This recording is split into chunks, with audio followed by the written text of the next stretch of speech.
Bagaimana hukum setelah wudhu memegang kemaluan atau terkena air pipis anak, batal atau tidak? Adapun yang terkena air pipis anak, air kencingnya anak, maka nggak batal. Karena satu hal ya yang harus dibedakan yang harus dipahami dalam fikih thaharah. Bedakan antara najis dengan hadas. Bedakan antara najis dengan hadas. Najis itu sesuatu yang mengenai pakaian atau badan atau tempat sholat yang harus dibersihkan dulu kalau mau dipakai sholat atau ibadah-ibadah lain yang harus suci.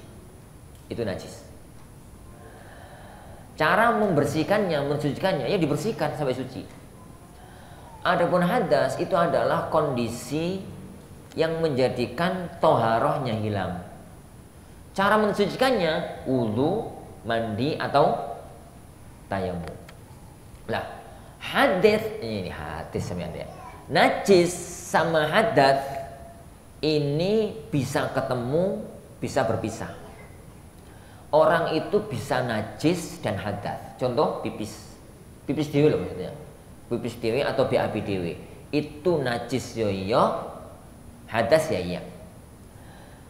Orang itu bisa najis tapi nggak hadas. Apa contohnya? Najis tapi nggak hadas. Yo di pipis anak ini. Itu dia terkena najis tapi dia nggak hadas. Ada orang itu hadas tapi nggak najis. Hadas tapi nggak najis. Apa gambarannya? Ngentut. Ngentut itu kan hadas, tapi kan nggak najis. Pakaian sing dilewati kentut itu kan nggak najis.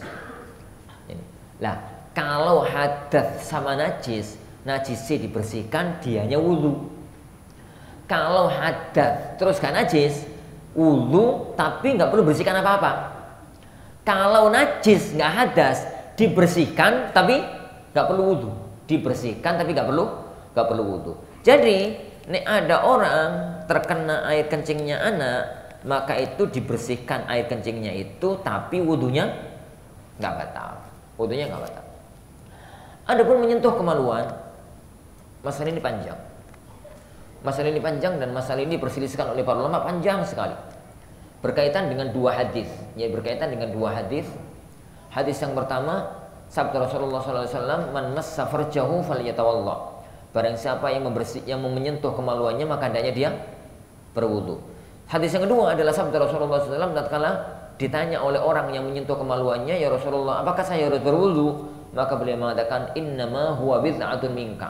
Kemaluanmu itu cuma bagian dari anggota tubuhmu. Berarti maksudnya Rasulullah ingin mengatakan sebagaimana kamu nyentuh tangan, nyentuh kuping, nyentuh kepala, enggak membatalkan wudu, berarti nyentuh kemaluan pun tidak membatalkan wudu. Dua hadis ini yang kemudian jadi polemik berkepanjangan di kalangan para ulama. Cara pribadi, Anda lebih cenderung kepada apa yang dikatakan oleh Imam Ibnu Taimiyah rahimahullah taala.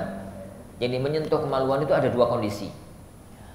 Pertama, menyentuh kemaluan yang itu sama dengan menyentuh anggota badan yang lain. Yang kedua, menyentuh kemaluan yang itu rasanya beda dengan menyentuh anggota badan yang lain.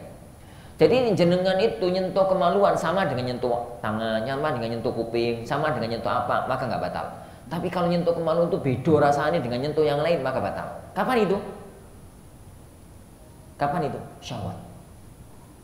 Nek menyentuh kemaluan dengan syahwat, maka berarti beda dengan nyentuh anggota badan yang lain dan itu batal.